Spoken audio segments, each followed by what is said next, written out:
Yeah, so, but I want us to start with something quite unfortunate. You know, we all woke up to the demise of the former First Lady, Mrs. Theresa Kufuor, and also former Minister of State and Council of State member, the Honorable E.T. Mensah.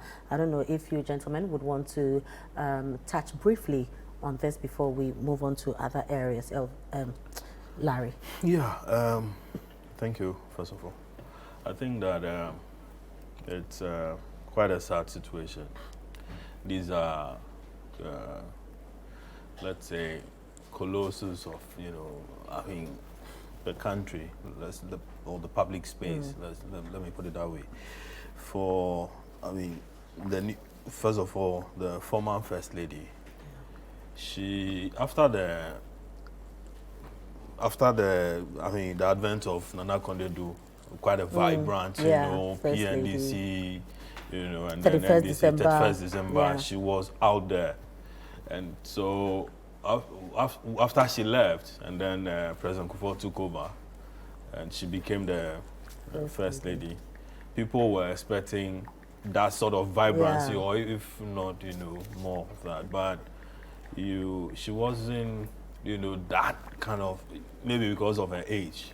So she wasn't that youthful, wasn't out there as one expected, and so on. But she brought some level of, motherly, approach to the politics. She stayed away from the controversy and so on. And then all the, wild claims, front page stuffs and all that.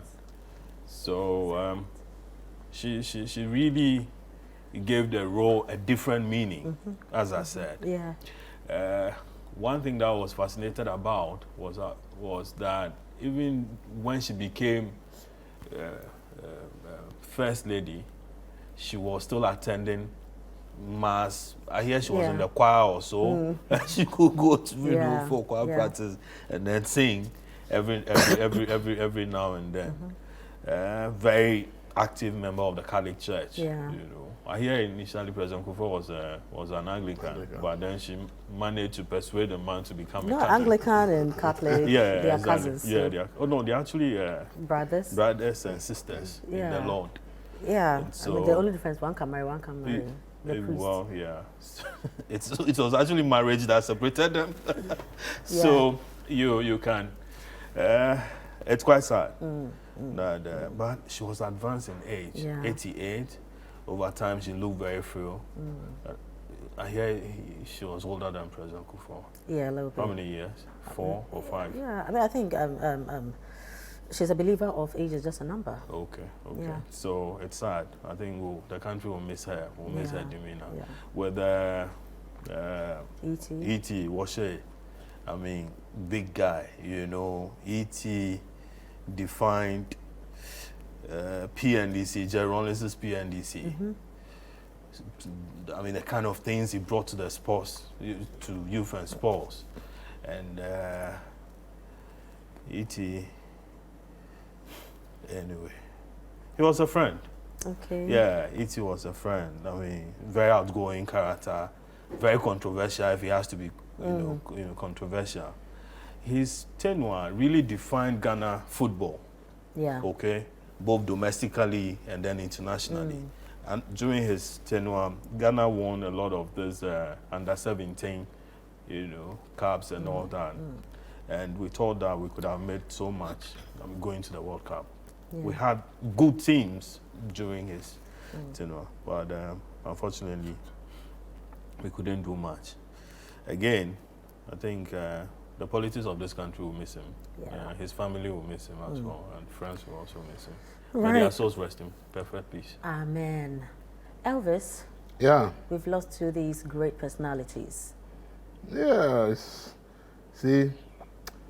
good. It's sad to lose loved ones. It's sad to lose people of such repute. These are household names because of how they have risen to very high positions in society. And therefore, losing them really brings some sadness to the entire nation.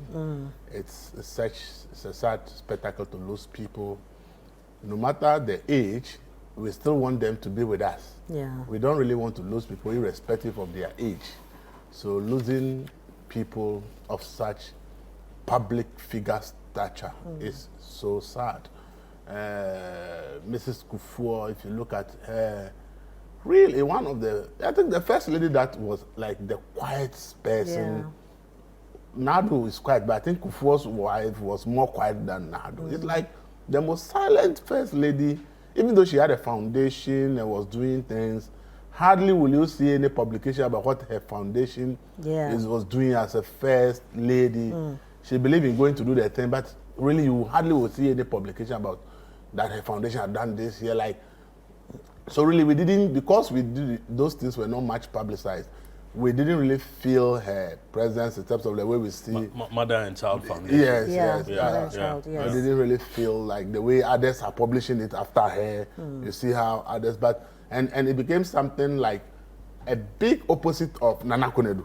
Because Nana Konedu was that huge figure, very popular, extremely active. That's the point. So when all of a sudden we moved to a regime, and then people will even ask, who is the first lady? Because you hardly will. Even locally in public functions, you rarely see her accompanying, but if it's international travels and co. So she really lived that kind of, we would say, a quiet life, though impactful through her NGO foundation and all that. She really stayed away from the public, no controversy, and all kinds of issues will come up about President Kufuor. You never hear her name, say anything about it. So I think that she's been a first lady that, for me, has been very impactful silently. Very impactful silently. You will never mention one scandal or anything that the name of Theresa Kufuor will come about. Accusations of first ladies trying to manipulate or control their husbands. You will never hear anything like that about her. Accusation of first ladies trying to influence appointments. You will never hear. So many things that are said about first ladies in this Fourth Republic. You will never hear any of these things about Theresa Kufuor. And I think that is to her credit that she's lived such a life and completely opposite what we've seen from other first ladies. I think that we are human beings and we are different. Whilst others believe that they should be out there helping their husbands, people should see it publicly that they are helping their husbands. Others also believe in helping their husbands in silence. And I think that she has done it in silence, whilst others have done it in public for us to see there. Then I think that, and for Iti Mensah, I think the longest sports serving minister, I think so, in the history of this country, especially in the Fourth Republic. And this is a sports minister that we can attribute a lot of successes in terms of Ghana football under his tenure. And even boxing. A lot of things happened, even boxing. A lot of things happened when he was sports minister. A lot of successes, Ghana, in fact, even athletics.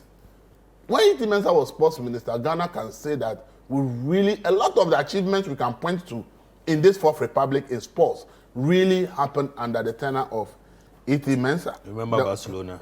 92. First time we qualified for the Olympics, and the first African country to go there to go and win a medal, bronze medal. It's unfortunate we didn't get to the World Cup under his tenure, but I think that when we say, and this is how we should celebrate success of people. See, we have reduced politicians to people we always attack, but we don't really talk much about their successes. Especially while they are alive. Thank you. So I think that when today, everybody should go back and look at Ghana's successes in sports in general, and look at the tenure of Iti Mensah, all the achievements we've had under Iti Mensah, and compare to the rest of all the sports ministers in this Fourth Republic. Iti Mensah's achievement alone, far exceed all the rest. And clearly you can see that this is a man that was focused on the job, and I'm not surprised that Jerry Rawlings kept him in that place for that long, because clearly he may not talk much, but you realize that he's focused on doing his job. Action driven. Yes, and he has done a job, and I think that the last time I was suggesting the Minister of Tourism that they need to create what we call a sports museum. A sports museum where you go, then they say this is for Azuma Nelson, this is for Aikwete. Iti Mensah should have a place in that museum if it's created one day. Because what he's done for Ghana sports as a minister in charge of that sector, the achievement that Ghana chalked under his tenure, clearly it's amazing. And in the future, if we should ever have a sports museum, I think that E.T. Mensah should be one of the personalities. After the funeral, we'll go to the sports, the sports tourism. No, but you should know that, you see, Azuma Nelson, he remained in history as the only boxer to hold the WB. I said after the funeral tourism, we will go to sports tourism. For 10 years. Yeah.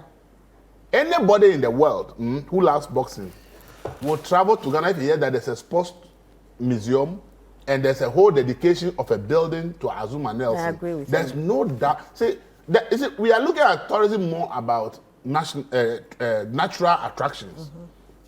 But you see, we have a problem in Ghana that the roads to our tourist attractions are bad, network connectivity and things, and we are finding it difficult to find the money to fix these things.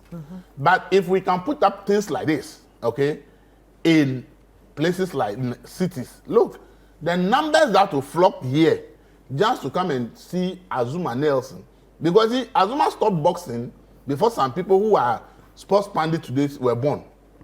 Yeah. And they will just want to go to that museum. So we just want to go and sit there to watch Azuma versus Jeffernick fight. He wants to watch it at the museum and be sure that this is the glove Azuma Nelson wore on that day. Yeah. Yes, the person can say, I want to take a picture with the glove that Azuma Nelson used to defeat Jeffernick. Yeah. So I think that we should, as a nation, be looking at these things, not only looking at, we have a boutique force, we have this, they are good, but there are outstanding things that has put Ghana on the world map. Azuma has been the biggest marketer of Ghana. Yeah. The biggest marketer of Ghana on the international stage has been Azuma Nelson for like a decade. Yeah, I'm sure the tourism people are listening to you, so they will do the needful. But it's sad that a sports complex that we named after him, under this government, we spend millions of dollars that we are making it like the center of excellence for all our national teams to camp and do their work. It has grown into forest. In Carnation Sports Complex, if you go there and you weep, the government invests so much money, the project is almost up to complete. If you go there today, you can catch grass cutter and rats and antelopes and do pepper soup. And do pepper soup. Antelopes all in that forest in the Carnation Sports Complex. It's a development. Well, I know. I'm sure we can point to many of such projects anyway. So we say may their souls rest in peace. That is former First Lady Theresa Kufuor and former Sports Minister E.T. Mensah.